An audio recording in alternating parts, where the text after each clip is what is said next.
All right, we are live for Short Shifts After Dark with myself and Jeremy. How exciting. Jeremy, our first show? Well, technically not our first show where we've been on a show together, but the first one we've done just the two of us. Yeah, I think this is the first information show as opposed to, the tier one auction draft last year and stuff like that. One of the greatest shows of my life. I didn't know it at the time, but it would turn into it.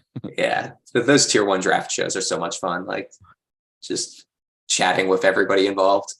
Yeah, I'm actually looking forward to, I'm still trying. I'm winning this week. Anything could happen, but I'm pretty confident I'm not going to be in tier one next year. And I'm kind of looking forward to being on the other side again and being able to host. And actually, Brian probably won't be in tier one either. So we'll actually be able to do it together. We've always been having Brian getting a guest. No more guests for the team. Well, people I think like the guest, but we don't. I'm trying to fight my way into tier one, but tier two Ottawa is kind of crazy right now. First place is 11-4. Tied for second, there are 6 teams at 9-6. Oh my god! And then there are 3 teams at 8-7. And they're all within I am the highest point scored of the 9-6 teams, so I'm currently in second. But it's even of the 9-6 teams, 4 of them are within 50 points for. Another one's shortly behind. Yeah, it's really tight. So I could finish anywhere from second to missing the playoffs in that division. Yeah, I guess that's what happens when you just make a league with all smart managers. I guess it could go either way because in our league in tier one, it's just Mark has ran away with it. Really? And then it's pretty close after that. He's 13-2. And the next highest is 10-5. And Jordan's team is so amazing. I think those are the 2 favorite. It's I guess easy to say the teams in first and second place are the 2 favorites, but I look at their rosters and it's just I can't even imagine how I would beat them. I would just obviously anything could happen in a week of fantasy. But one thing I noticed, so there's I've played in a tiered structure league before that has many seasons, and the teams with the buys win a disproportionate number of the championships. It makes sense because you have a whole week where you can just focus on the schedule for the next week. Yeah, well, I think I did the math, and over 10 years times 16 divisions, so that's 160 places. I think 67 to 70% of the champions were either first or second seed. But I like that. I think that's why I like having 6 teams make the playoffs. I think it's I want to give a reward to the highest seeded teams because otherwise you just have these because especially with 1 week playoff matchups in Yahoo, anything could happen in a 1 versus 8. You just have a bad schedule. So you need to kind of reward someone for having a good regular season. Yeah, I totally agree. And it's kind of cool though to see those teams running away with it, actually getting rewarded for that because all right, you're already one of the best teams. Then you get 4 moves the week before to prep for Monday, Tuesday. Last year in Cupful, I had clinched the bye with 2 or 3 weeks to go. So I had 4 weeks of basically meaningless matchups. And it was I was tailoring every, I stashed people in my IR. I had so I had a whole plan for the semifinals of okay, I'm going to get Monday, Tuesday from these guys. Then I'm going to drop that for this guy coming out of my IR. And then I'm going to do, and it was it was beautiful. But then obviously I would see some free agent and then blow up the plan. And that happened multiple times where I'm dropping a bunch of people so that I could be eligible to make ads again. But it was really fun. I remember I had Binnington and Husso because St. Louis in the first week had 2 back-to-backs. So I was figured I'll just get all 4 games and that would be pretty useful. Anyway. Yeah, no, I've already been looking.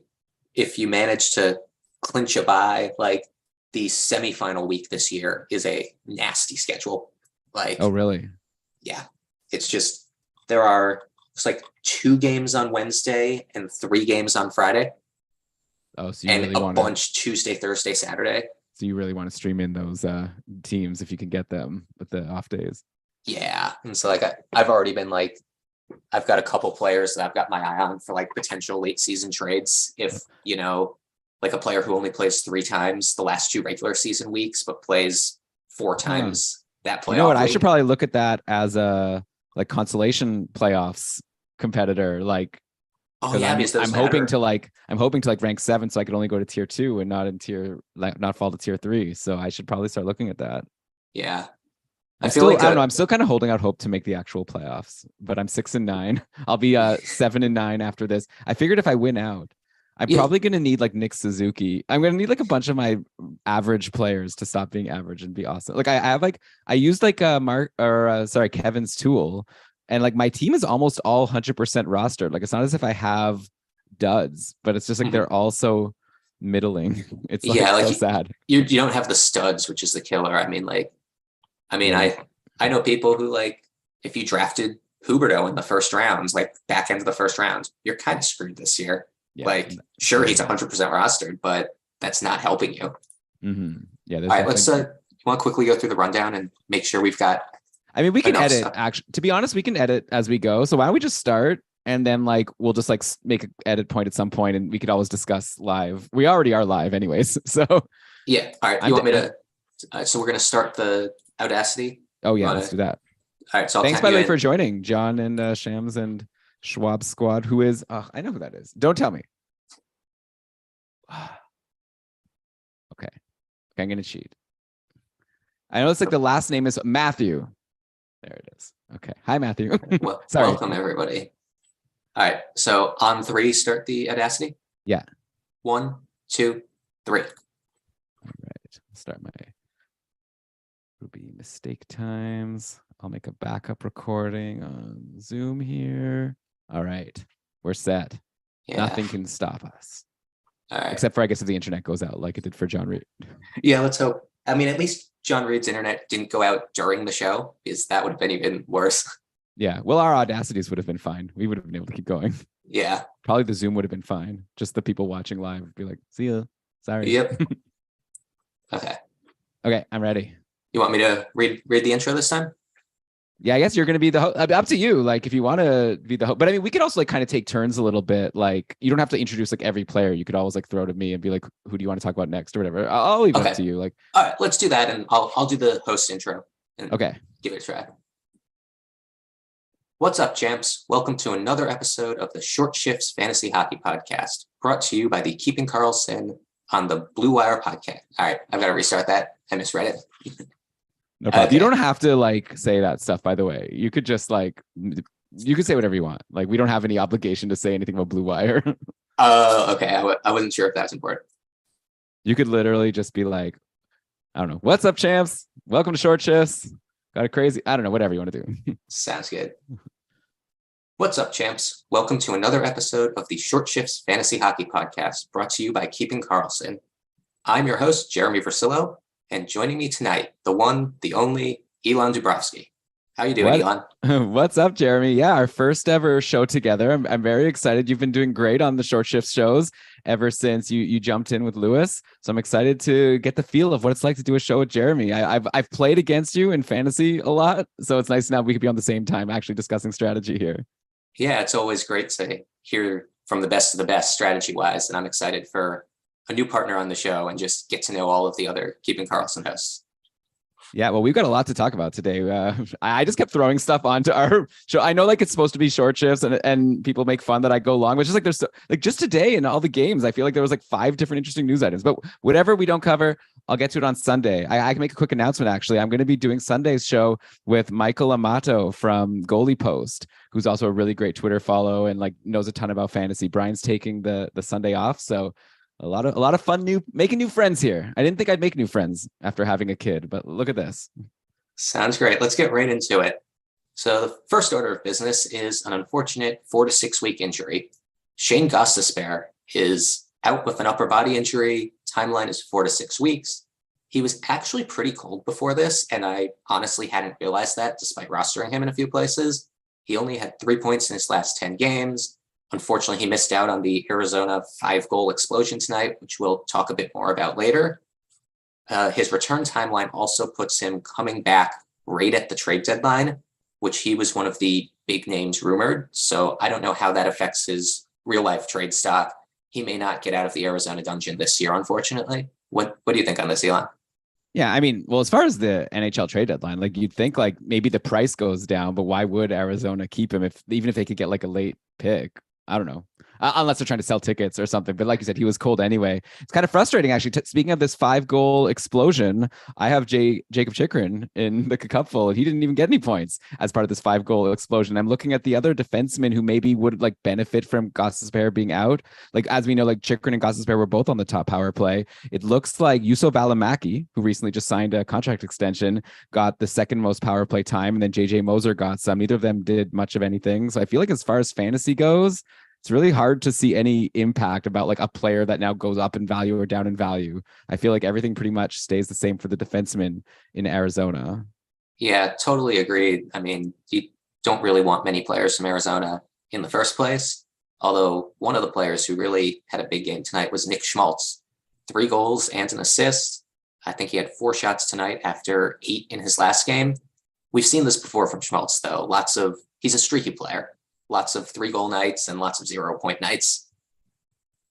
That's true, but at the same time, I think he's like criminally under rostered in like Yahoo leagues in general. Like, let me just check right now. Yeah, 14%. He's been top line like all season long, playing with Keller, and I know Keller was even cold a little bit at some point. But like this game now brings Schmaltz to like 28 points in 33 games. Like he's at a 70-point pace. Like so fine, he was like 65 before this game, but still, like shame on anyone who had Schmaltz in free agency and didn't have him for today's game. Like you only have yourself to blame. I've been saying on many shows that Schmaltz should be rostered in the majority of leagues. Seriously, like honestly, any league where Nick Suzuki is rostered, Nick Schmaltz should also be rostered, but the name value on those players is quite different. Man, you're turning the knife on me. I've got Nick Suzuki in the cupful, and I'm trying to figure out if it's time to finally let him go. The Habs, if you don't mind jumping around a little bit, the Habs just played a game against Detroit today. They scored 3 goals, which is actually pretty good for Montreal. Get these goal scorers, okay? Raphael Harvey Pinard had 2 goals, and then Michael Pezzetta had a goal. And then, but don't worry, there's assists, right? So no, Nick Suzuki, no points, but Alex Belzil, he had 2 assists. It's like, who are these? Like, what? It's supposed to be like only Nick Suzuki. He should be getting all the points. So like very frustrating. Do you know any of these names that I just said? Like maybe not for 1-year leagues, but like in my dynasty league, actually during the game, Raphael Harvey Pinard got added by friend of the show, Victor Nuno, because, you know, he's a minors eligible guy and he had 2 goals today. But like, are we actually going to recommend that anyone look at this Harvey Pinard Belzil Pezzetta line? No, I'm not interested in them. I just think that's fair. The real crime in Montreal is the first line is an utter disaster, especially with Cole Caulfield out. It hurts seeing what's going on with them. By the way, we should also mention in Arizona, another big game came from the netminder, right? Karel Vejmelka with a 33 save shutout over St. Louis. He had that cold stretch like around, I don't know, a couple weeks ago. And a lot of people were talking about whether maybe they should drop him. And also it was very frustrating that Ingram was starting to get more starts. But lately, Vejmelka is rewarding anyone who held on. His last game before this shutout was a 36 shot against, only 1 goal against win over the Vegas Golden Knights.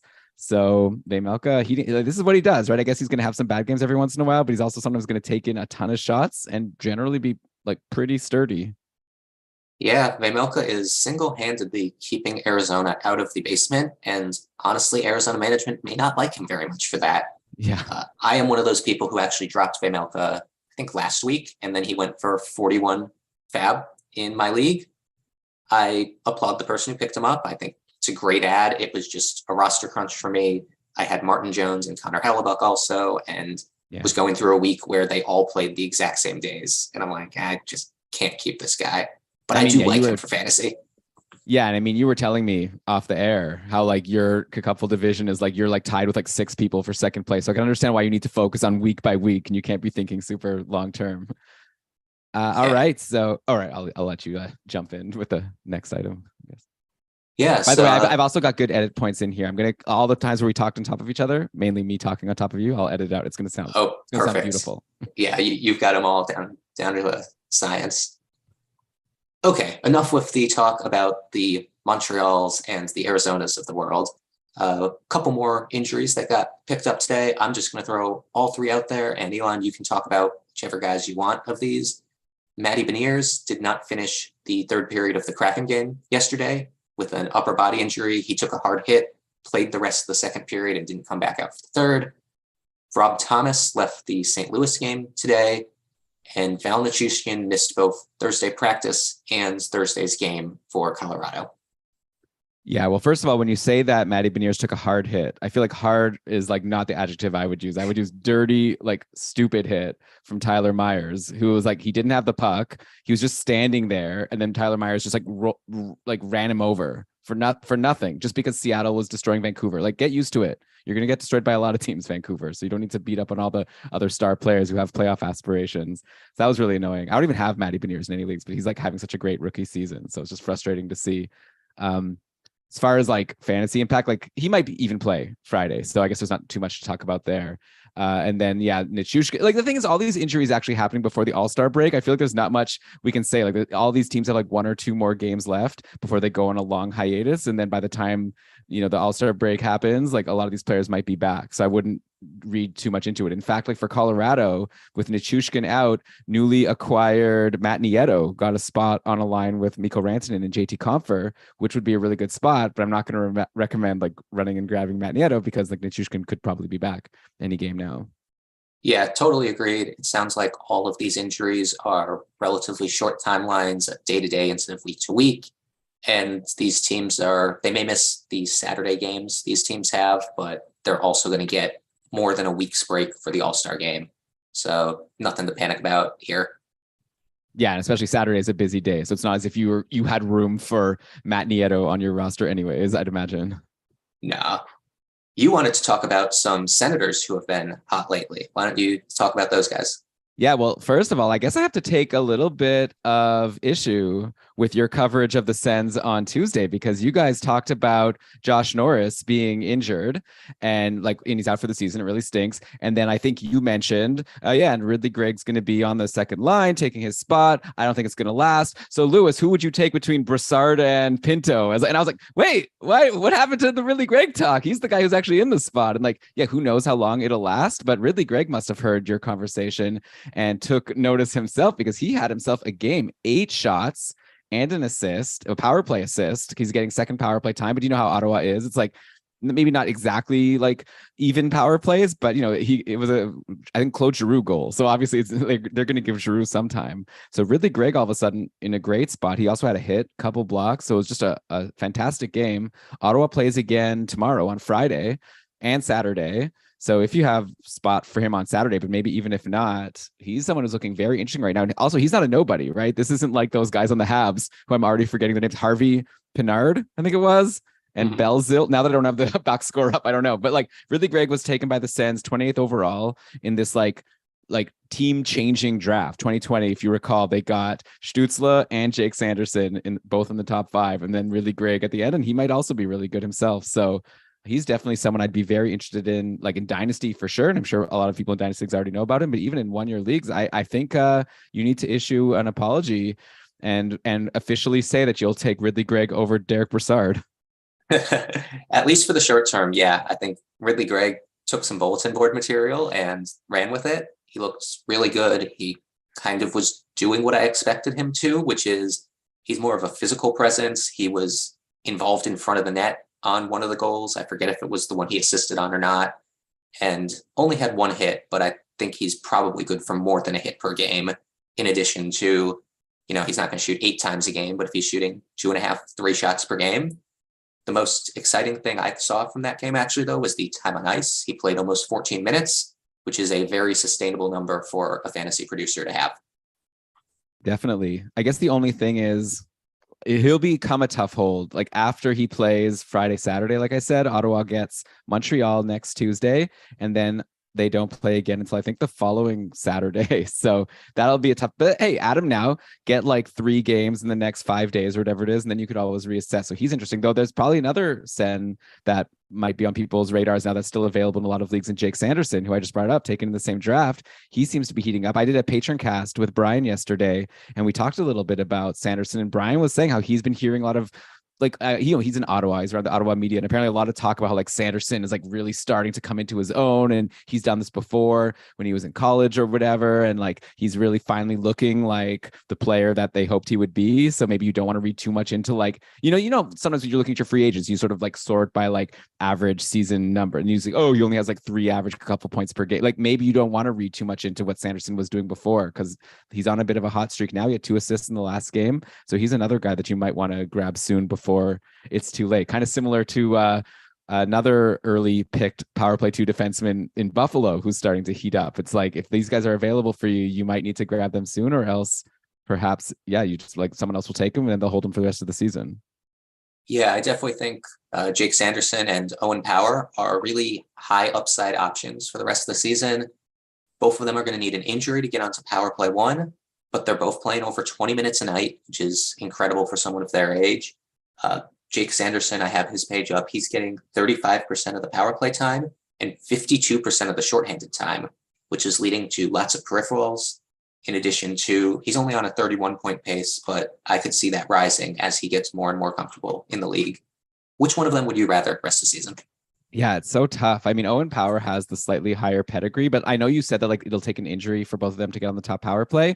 I think that Sanderson has the easier road to like maybe not top power play, but like more power play time. You know, like Buffalo has a clear top power play. Ottawa's is more even. And who knows, like maybe the Sanderson one will get more time sometimes. Maybe they'll just decide because like Giroux and like who is it? Let me actually just bring it up really quickly. So it's like DeBrincat, Kachuk, Batherson, and Stutzla with Shabbat, and then Giroux, Pinto, Gregg, Brassard, and Sanders. So yeah, that seems like a second part, but I could see things like shifting around a lot more than in Buffalo. So I might even lean Sanderson, though it's kind of hard to ignore Owen Power, who hadn't scored a goal all year. And now after his goal today on Thursday has goals in 3 straight games. Like obviously not sustainable, but I'm kind of into both of them. It might even be a schedule play at this point because it's so hard to choose between the two. Yeah, schedule play is a good call. I think I would lean Sanderson in leagues that favor hits and blocks a lot. Power has 55 blocks to Sanderson's 80, and Jake has more hits also. As for points, pretty much a toss-up. I agree with your points about the Ottawa power plays, though. That second power play is obviously weaker, but it's got Claude Giroux on it, and they're not going to leave him off the ice for most of the power plays. Like, he's going to get plenty of time out there.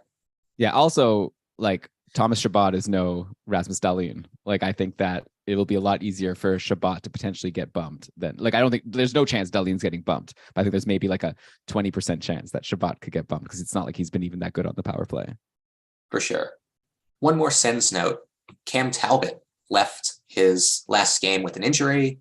They don't know how bad of an injury it is, but they've already confirmed that Anton Forsberg is actually going to play both Friday and Saturday's games because most of their backup options are also hurt. Mads Sogard, who played some games last year, he is hurt apparently, and I honestly forget the name of whoever they called up, but it was not someone I recognize. I think it's Kevin Mandolese. I don't know why I know that. Oh, The Mandalorian. Right. That must be it. Hey, okay, I haven't watched The Mandalorian, but I have watched the show that the star of The Mandalorian is currently on, The Last of Us, and it is so amazing. Like I think everyone should just, you know, whatever on Sunday, if your fantasy matchup is over, treat yourself to some of The Last of Us. But okay, that I guess that's for another podcast. This has been so much fun. I guess we need to take a quick break and then we'll come back with however much more we can fit in. I feel like we've already probably recorded almost a full Short Shift show worth of content, but we'll see how much more we can squeeze. So we'll be back in just a sec. Yeah, so let's see. What do we have? We have Fowler, Carolina, Markstrom, Hall. I guess I didn't actually comment on like Talbot and Forsberg. I guess whatever. What is it? It's fine. It was more just news. Yeah. Okay, so yeah, maybe when if you want to bring up Fowler, I think he's interesting because we can then bring it back to the other defensemen. Yeah, sounds good. And then yeah, Markstrom will be fun to talk about. Even though people are getting real frustrated with him. It might be time. This might be. I kind of see. Well, we'll talk about it on the show, I guess. And I guess we can talk about, or I guess we didn't mention Jake Allen, so we can kind of put him in Anderson. Okay, yeah, I think we have a good plan. Yeah. Let's do Fowler and Gustafsson together, and then relate it back to the other two defensemen. Okay. Welcome back to Short Shifts. We've got a couple more defensemen to talk about in addition to the young guns we talked about earlier. Some veterans, one hot and one cold. Cam Fowler has been hot recently. Why don't you take it away from here, Elon? I mean, yeah, Cam Fowler is such like a, I don't know, is enigma right word? It's like on one hand, I feel like I don't know how to predict what he's going to do, but on the other hand, I feel like it's so easy to predict what he's going to do because we've known him for so long. But yeah, he's been on the top power play for a while on Anaheim.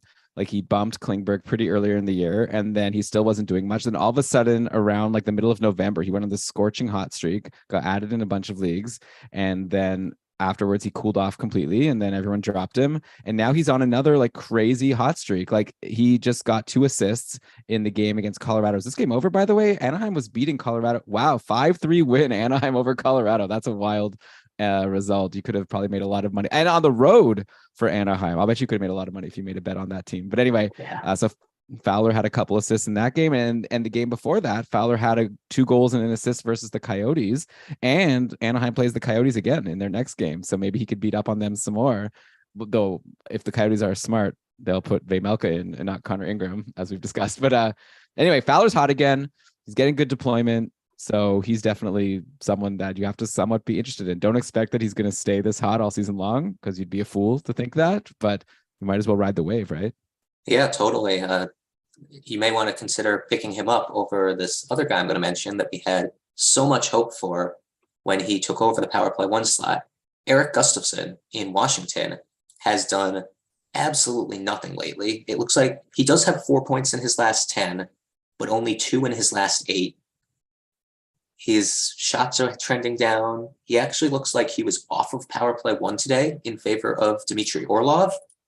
And he's also one of those players that is only valuable when he's getting points because of lower peripherals. Would you swap out Gustafsson for Fowler? I mean, if he's off the top power play, that kills him, right? Like, I guess it was just 1 game, so maybe I'd give it 1 more game at this point. Ovechkin plays on both power plays, so it's, and like it looks like in this game, like maybe it's not that simple. Like if you look at it, that time on ice was actually pretty similar, and it's like Orlov was playing a bit with like the Ovechkin, Kuznetsov, Backstrom, and then like Gustafsson was playing with like the Ovechkin, Strome, Sheary, but Kuznetsov was also there sometimes. So I think they were just like messing around. But yeah, obviously like Gustafsson, just the fact that Orlov is starting to eat into some of that power play time makes me concerned. And yeah, I don't have much interest in him outside of the power play. So I guess, though he was actually doing kind of well even before John Carlson got hurt. And maybe it's the kind of thing where you'd really regret it if you dropped him, and then maybe he could get hot again. Like, it's not as if he was like, has lost anything. I know Washington's really kind of changed things around recently. They got Backstrom and Wilson back, but now Wilson's hurt again. Did Backstrom end up playing today? I know he was like hurt again. So I don't even know what's going on there. It might be a bit of a mess, and yeah, it might be time to make a stream, but be very quick to grab him back, I guess, if he starts to heat up. Like, that's a hard one, actually, Jeremy. What would you do? I think I'd be swapping Gustafsson out for Fowler. I'd actually be taking Dmitry Orlov over both of them, though, because Orlov is just playing so many minutes and gets so many peripherals that he's actually been really good this year. Even when Carlson was healthy and Gustafsson was power play 2, I still streamed Dmitry Orlov a bunch. So that would be my pick. I feel like you probably want both of the rookie defensemen we talked about before the break, Power or Sanderson, over any of these guys too, though. Yeah, I think you're right, but it could be close between like all 5 of them. Maybe not Orlov, and then depends obviously on your league settings. But in terms of points, I could see like Fowler, Gustafsson, and then Sanderson and Power all like being within a handful of points of each other. But I think the upside is definitely higher for Sanderson and Power at this point.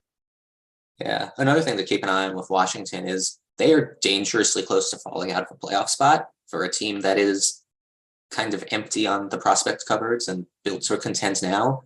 I don't think there's anything actionable here, but I could totally see them leaning heavy on their top 6 and their top power play units going down the stretch because they need every win they can get. Well, they also need top power play defenseman if they're going to go into the playoffs for a final run. So I know Jacob Chychrun everyone's always talking about him. I don't know about Washington's cap situation, but if John Carlson went on LTIR, I feel like that would probably open up the cap space for Chychrun. So I don't know. I feel like I'm working this out. The only thing is, like you said, they have no prospects. So it's like, who are they exactly giving Arizona, considering Arizona wants a huge like price tag? So yeah. I don't know the other side of the deal. If I remember correctly, Arizona wanted 2 firsts and a prospect for Chychrun. I mean, does 2 firsts and Connor McMichael get that done? Probably not, in my opinion. But yeah, it'll be interesting to see if they make some moves to shore up the defense, especially because the Caps are in a weird situation where I believe John Carlson is the only defenseman they have signed past this year. Is that true? Wow.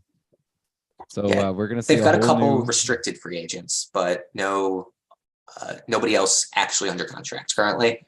Yeah, Shams is mentioning in the chat. Maybe they go after if they can't get Chychrun, maybe it could be just Connor McMichael for Gostisbehere, especially if Gostisbehere is injured, and then you don't even know if he's like going to be able to play. So the price, like we said, the price tag might be low enough, and that could be huge for Gostisbehere, right? If he goes to Washington and takes over on the top power play, and he's healthy, obviously. So maybe if he's been dropped in your league and you could stash him in your IR, we just came up with a whole fan fiction of how Shane Gostisbehere is like your fantasy playoffs MVP. Yeah, I'd do it. All right, up next, let's talk about some Carolina Hurricanes. Freddie Anderson got hurt in their last game, but according to the GM, quote, he's fine. Which there you go. I kind of look askance at because first of all, the GM usually isn't the one giving injury updates. It's usually the coach. And second of all, he's fine is such a non-answer. But I don't know. Are you worried about Freddie Anderson? Would you be looking at Ranta or Kochetkov if he does miss time? Yeah, it's very funny. The way you said that, it reminds me of like an 80s movie or something. The kid like gets wrecked and the dad is like, he's fine. And take another drink of your beer or something. But like, hopefully he's fine. But honestly, it's really hard to recommend Ranta or Kochetkov at this point because I don't know who would get more starts. Like that last time Anderson was hurt, there was a long stretch where Kochetkov got every game and was insanely good. And then out of nowhere, it seemed like Kochetkov, I guess, tweaked something and then like didn't play at all. And Ranta played every single game. So it's like, I don't know how to predict. Like, it's almost like if you could afford to it. And again, this is like if, and we've been told he's fine. So this is all just maybe not even worth discussing too much. But if theoretically, if Anderson was hurt, I'd almost want to like grab Ranta and Kochetkov and then like just see if one of them goes on a long run of games and drop the other, like with a plan, you know, like within a couple of games, you're going to drop one of them, but maybe we'll get more information because I can't even, it's like flip a coin for me about who would even get the starts. And I don't even know. And I'm not even saying like, I think it'll be 50-50. Like I think there's a decent chance it won't be 50-50, but I still don't know who's going to get the starts. Yeah, I guess one thing that I just thought of is they actually haven't called Kochetkov up yet, which kind of points to Anderson being fine. Okay. The only reason that I'm kind of interested in this, though, is Carolina actually plays 4 more games before the All-Star break. They play Friday, Sunday, Tuesday, Wednesday. They're the only team, I think, with that many games left before the break. So even if it is only a week injury, you could get potentially 3 starts from one of those goalies. So maybe it is a good time to grab Ranta because even if Anderson is quote unquote fine, maybe he's like fine to back up. Maybe this could be a situation like when Kochetkov tweaked something, then they decided to just ran Antti Ranta into the ground. But Ranta was fine actually, which is surprising because Ranta's the one that's like the most injury prone from what we've seen in past history. But yeah, maybe they're just going to go Ranta Friday just to play it safe. And then you said then maybe they'll give him Sunday and then he gets one of those back-to-backs. So yeah, you're starting to convince me that he's the ad if you have room for goalies on all those days. Yeah, if you've got roster space and a lead this week, it's worth a shot because at the very least he'll get one of the back-to-back games next week. Mm-hmm. But I think we're probably overthinking this one. Yeah, that's what we do here on Keeping Karlsson. One other Hurricane that you wanted to mention, Seth Jarvis, you have as a cold streak. Actually, I think someone else added that. We've got a whole fun team now of people like coming up with ideas for short shifts. So maybe Lewis threw that up or Shams. But anyways, yeah, Seth Jarvis is cold. He's only 1 point his last 5 games. He's already kind of been dropped in a bunch of my leagues like throughout the season, like dropped and added. He's the kind of guy that like he gets good deployment. So when he's dropped, he's kind of interesting. And now, like you said, Carolina has a lot of games coming up. So if you have Seth Jarvis, no point dropping him now because you're giving up a lot of games. And I don't know who you're adding. I guess like you could get Ridley Gregg and get 3 games theoretically if you have room on Saturday or one of these defensemen. But I would hold, but like I think beyond just a good schedule, I think we've seen like ever since Jarvis was bumped from the top power play, he became a lot less interesting. Like when Stefan Nason was getting power play time over Seth Jarvis, that was when I was like, I don't think this is going to be huge for him. Like Teuvo Teravainen is also on the line with Aho, and he's been getting dropped in some leagues that I'm in. So I definitely don't see a reason why you need to be clinging to Seth Jarvis. Yeah, Jarvis has been a fantasy headache for me this year. Like he's one of those players that you look at all of the real life metrics, you look at what he's doing on the ice, he passes the eye test, he's getting good deployment, he's getting lots of minutes, and he's just not getting points and sometimes even putting up cardio sessions. And it's like, you should be good. You should be like one of those sleeper players that wins you your league. And maybe he will come playoff time. Maybe that'll be when he shines. But yeah, not really that interested in Seth Jarvis outside of streaming for these 4 games. But if you're saying that he's Yeah, if you're saying that he's looking good, then maybe long term, like next year, like maybe he's a good sleeper pick for drafts next year, where he probably will be available in like the last round. But he's only 20 years old, right? He was taken in the same draft as Jake Sanderson, who is just coming onto the scene now, and Ridley Gregg and all these people we were just talking about. So, it takes time to become super fantasy relevant and awesome. And like Jarvis is already getting good deployment. If you're saying he's passing the eye test, then I'd imagine he'll be good at some point. I agree. I think he's obviously a great dynasty hold. Just about anybody who's 20 years old and playing in the NHL is. So if for some reason your dynasty league has him available, you're sleeping. Yeah, it's probably not happening in most serious dynasty leagues. Last but not least, let's rant about a goalie. Markstrom sucks. True or false? It definitely seems that way. Jacob Markstrom had another brutal game today, and it's always even worse when it's against a team that you'd expect to have like kind of an easy win. But Calgary just lost 5-1 to Chicago at home, and Jacob Markstrom faced 28 shots and let in 4 of them for an .857 save percentage. So, like to his credit, or I don't know, not to his credit, but like Calgary only scored 1 goal against Chicago, which is like, so he would have had to have like a really amazing game in order to give them a win. But still, you would, I don't know, the whole team is this is like disappointing for everyone, right? Maybe the real story here is just to talk about Jackson Stauber, who's now started 2 games and has won both of them. He had a really good game for Chicago. So should we be recommending people drop Jacob Markstrom for Jackson Stauber? I wouldn't quite go that far because Chicago is still a really bad team, but man, Markstrom's getting frustrating to own, having him in multiple leagues. Dan Vladar's taken multiple starts from him recently. I have to imagine he gets the next one with how bad Markstrom was today. Actually, it's back-to-back, so I guess Vladar is going to get tomorrow anyway. Yeah. But yeah, Markstrom just has not been good this year. The Flames are kind of a wreck. Like normally you'd expect a Sutter coach team to be very good defensively, and they haven't been. And they're actually slowly slipping out of the playoffs. Colorado just passed them today, and to take that second wild card spot. I think that this may be the tipping point, like this game. I think when you lose to Chicago, that's where you're like, I think we got to change things up. And yeah, if Dan Vladar, so he's playing tomorrow, like you said, who's Calgary playing tomorrow? Let me look that up. But like if Calgary has a good game tomorrow and Vladar gets the win, I think that's like kind of it for the short term. I think like Vladar takes over as the starter coming out of the All-Star break, and then it'll be his job to lose. It's just, it's against the Islanders. No, wait. Sorry. No, they're playing in Seattle tomorrow, I think. Right.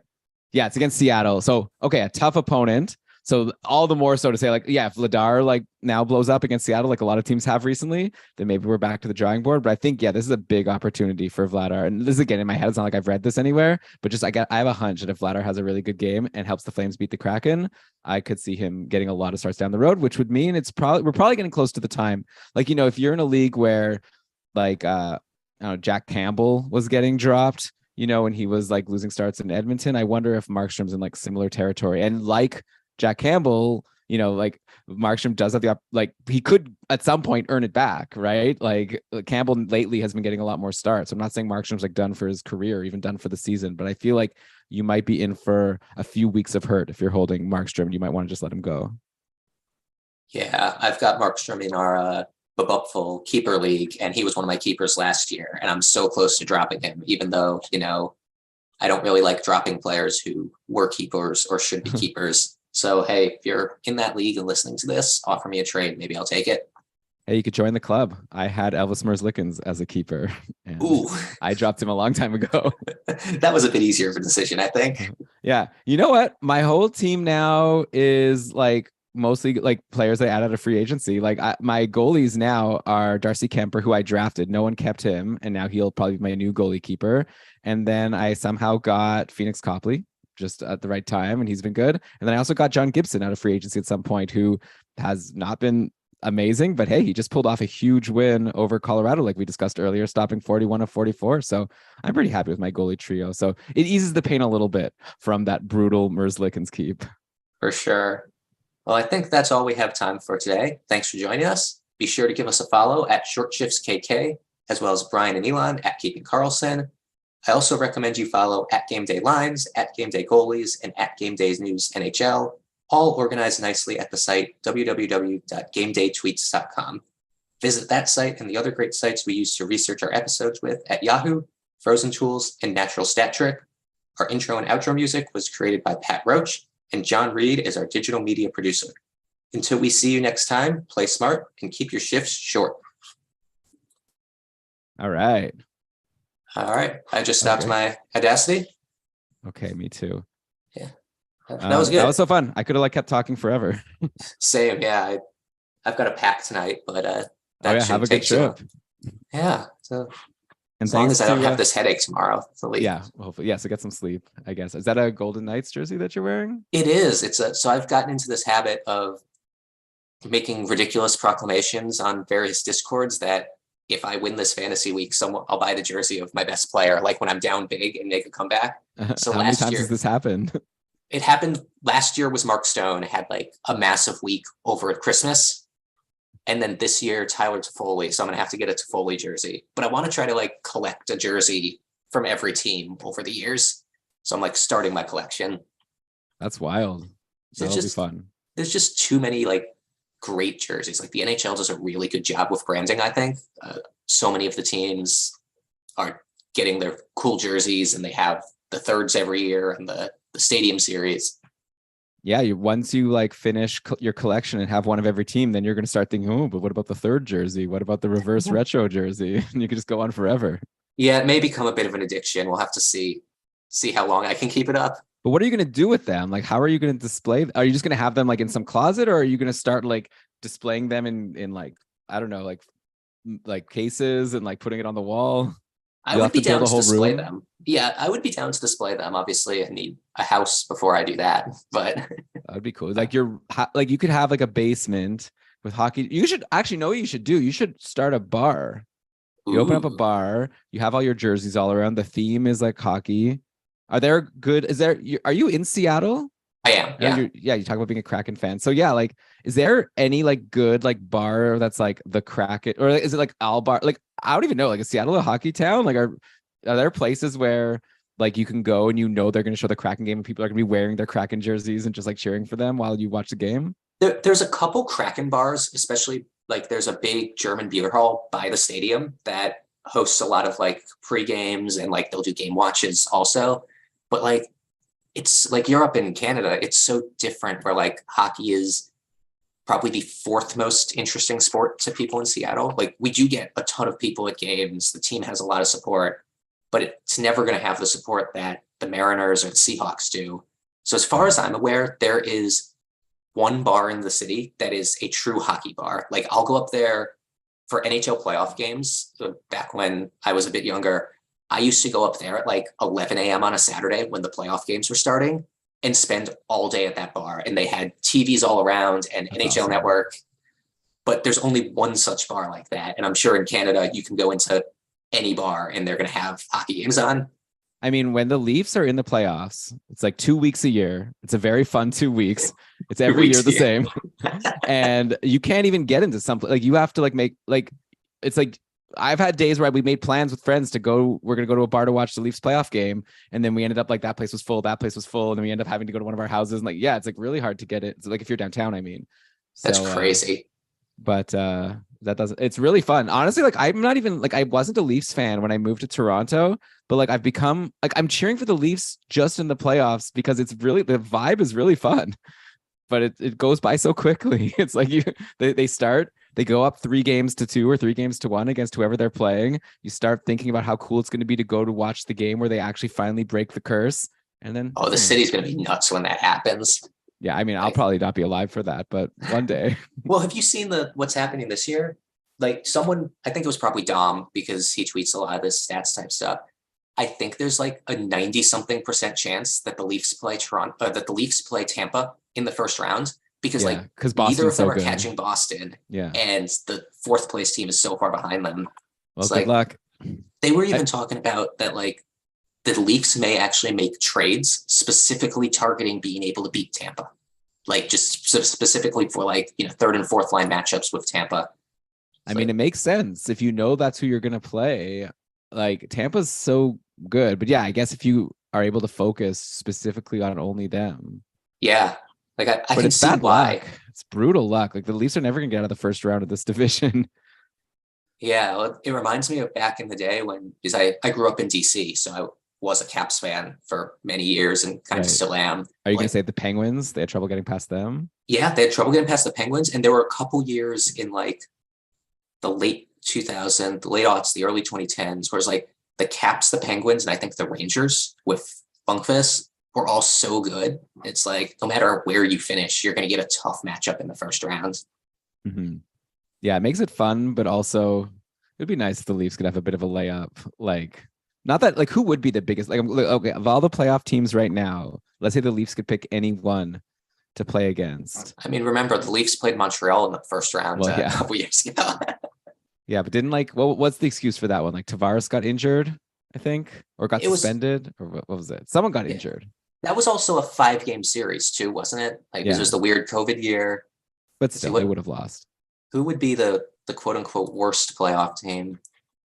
I mean, in the Eastern Conference, they're all really like Carolina, New Jersey. I guess the Rangers, maybe Washington. Actually, they should probably be able to beat Washington. I feel like the Leafs would smash Washington and Pittsburgh or Yeah. Buffalo. I kind of want to see Buffalo in the playoffs just because it's going to be Oh insane. yeah, I wonder. And Ukko-Pekka Luukkonen would be their goalie, I think. Yeah.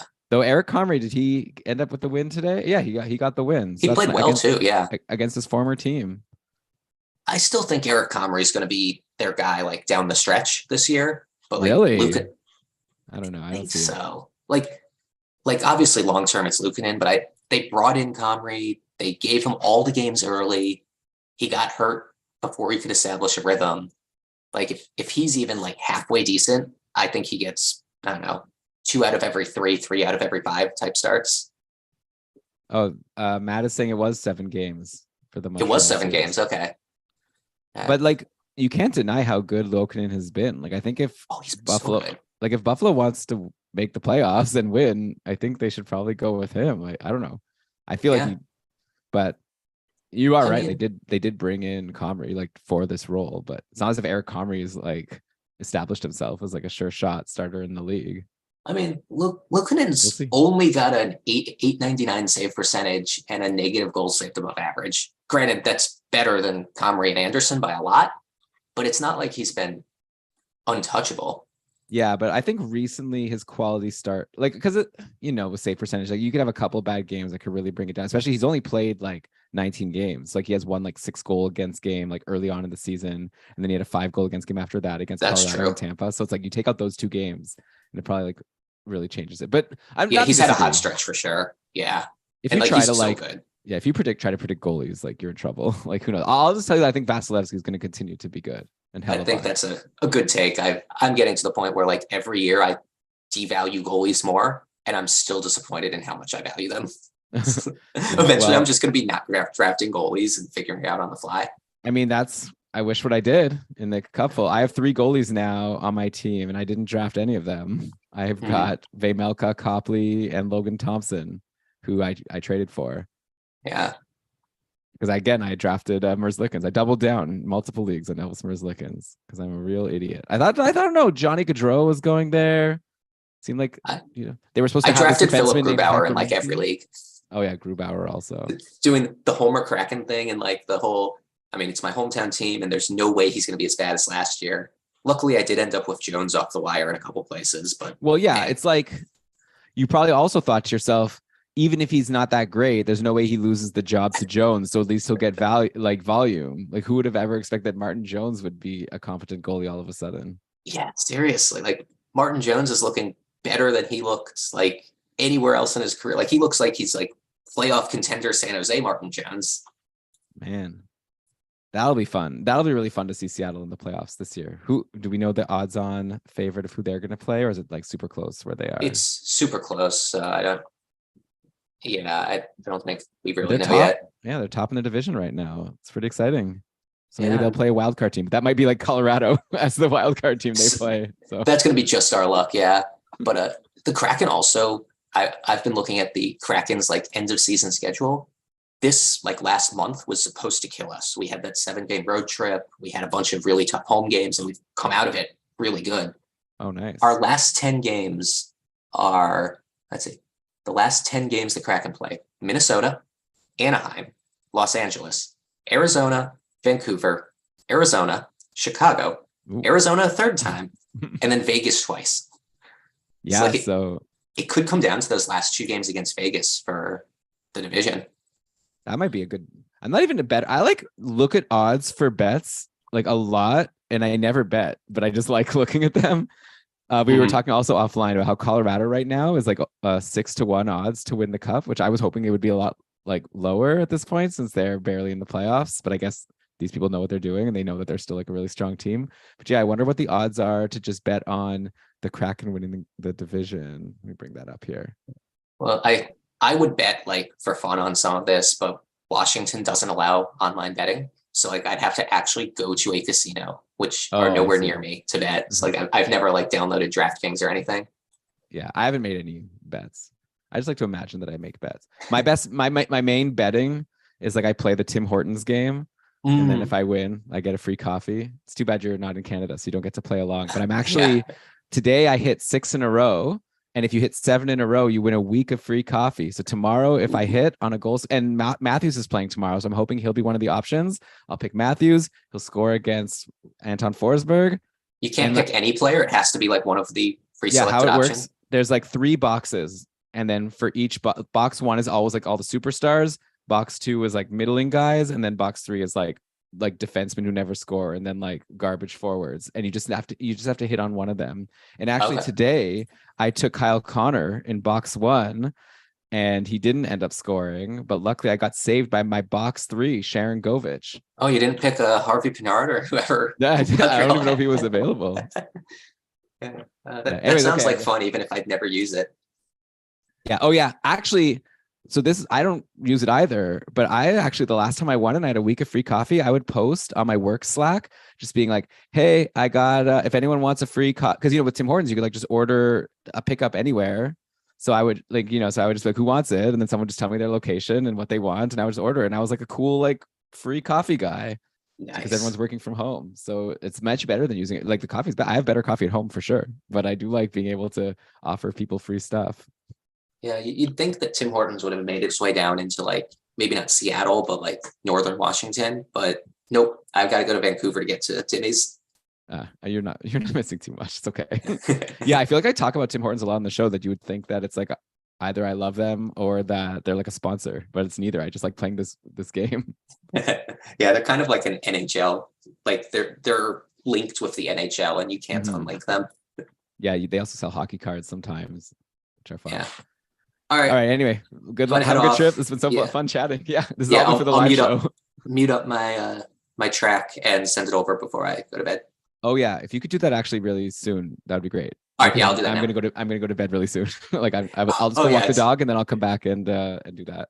it's late for you. All right, bye, All Elon. right. See you.